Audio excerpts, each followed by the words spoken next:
ஆனால் ஓட்டு போடுற அந்த நேரத்தில் மட்டும்தான் சின்ன குழந்தைங்க போய் அங்கே போய் குறுக்கால புகுந்து அவங்களுக்கு எந்த திட்டமும் தெரியலை. ஆனால் நிச்சயமாக நீங்கள் இப்போ சொல்லியிருக்கீங்க பாருங்க,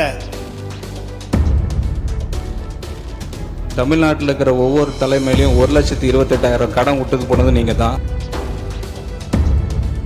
ரிலாக்ஸ், கூலா இருங்க, கூல் கொஞ்சம் கூலா இருங்க, நான் சொல்றேன் சார்.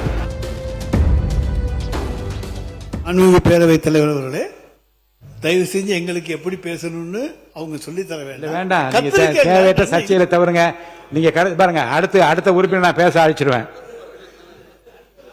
மொத்தமாக இந்த வரவு செலவு திட்டத்தை பொறுத்த வரைக்கும் அதுல வந்துருவோம் என்ன நிறை குறை என்பதை பற்றி.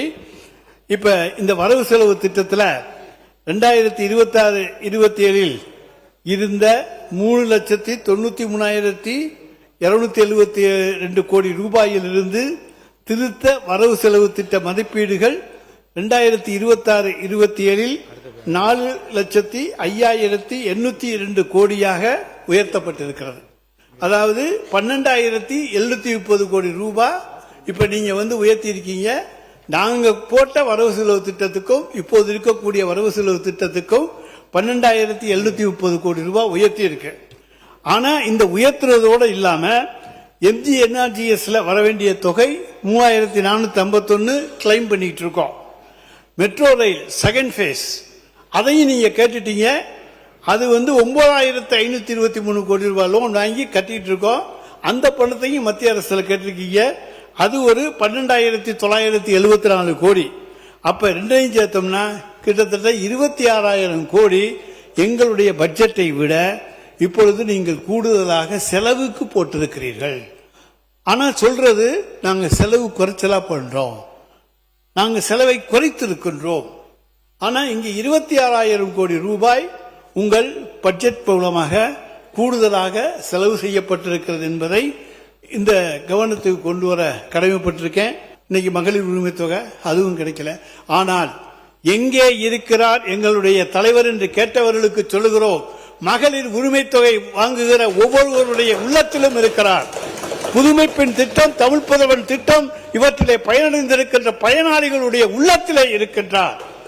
அதை போல இன்றைக்கு பேருந்திலே அரசு நகர பேருந்திலே பயணம் செய்பவர்களுடைய விடியல் பயணத்திலே அவர் இருக்கின்றார். விடியலை நீங்கள் எடுத்து விட்டீர்கள், பரவாயில்லை, தமிழ்நாட்டுக்கு விடியல் எங்களால் மீண்டும் கிடைக்கும். எனவே அந்த விடியல் பயணத்திலே அவர் இருக்கின்றார்.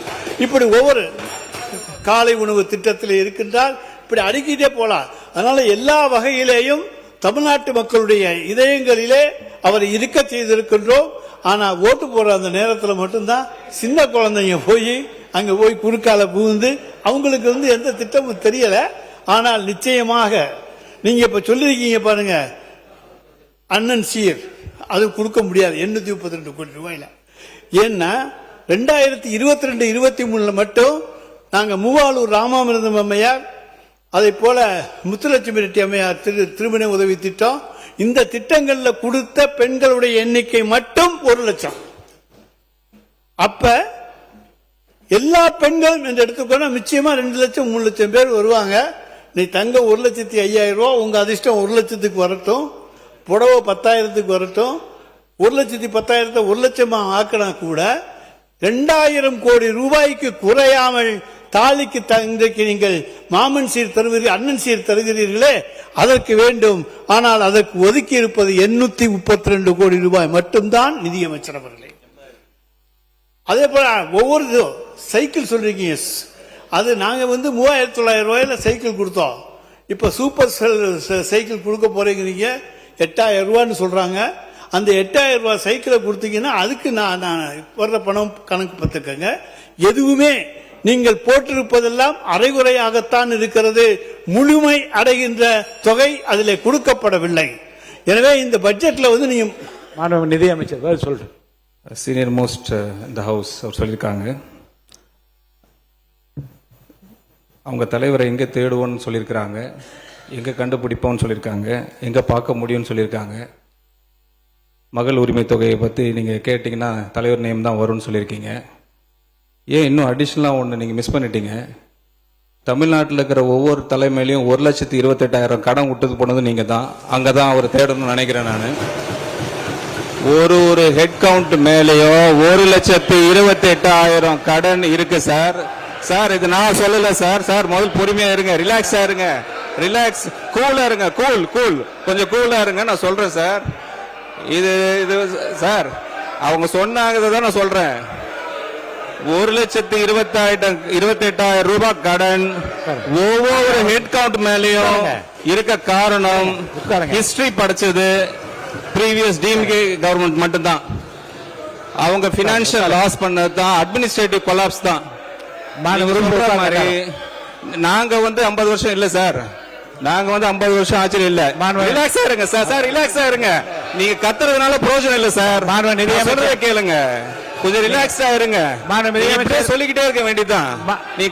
நீங்க கோரஸா கத்திக்கிட்டே இருக்க வேண்டியதான். இருக்க வேண்டியதான். நான் சொல்றதை கேளுங்க. இதை நான் பொய்யா சொல்றேன். ஆக்சுவல் என்ன பட்ஜெட்ல சொல்லிருக்காங்களோ, என்ன சொல்லிருக்காங்களோ அதை தான் நாங்க சொல்லிருக்கோம் ஒயிட் பேப்பர்ல. நாங்க வேற ஒன்னும் புதுசா ஒன்னும் சொல்லலையே. அவைத் தலைவர் அவர்களே, ஒயிட் பேப்பர்ல நாங்க என்ன சொன்னோமோ அது கிளியரா இருக்கு. 1,28,000 ரூபாய் கடன்றது அவங்க விட்டுட்டு போன கடன். அவர் சொல்றது உரிமை தொகையில போய் எங்க தலைவரை தேடுங்கன்றாங்க. அதே தான் நானும் சொல்றேன். 1,28,000 யாருக்கிட்ட விட்டு போயிருக்கீங்க? பேஸ் பண்ணி தான் நாங்க பட்ஜெட் போட்டிருக்கோம். உங்களுக்கு தர போறேன். மாண்பு பேரவைத் தலைவர் உட்காருங்க. மாண்பு உறுப்பினர் பேச்சுவதற்கு அந்த துறையோட அமைச்சராக இருக்கிற நிதியமைச்சர் அவர்கள் பதில் சொல்கிறார்கள். நீங்கள் எல்லோரும் எழுந்து கூச்சலிட்டால் எப்படி சபை நடைபெறும்?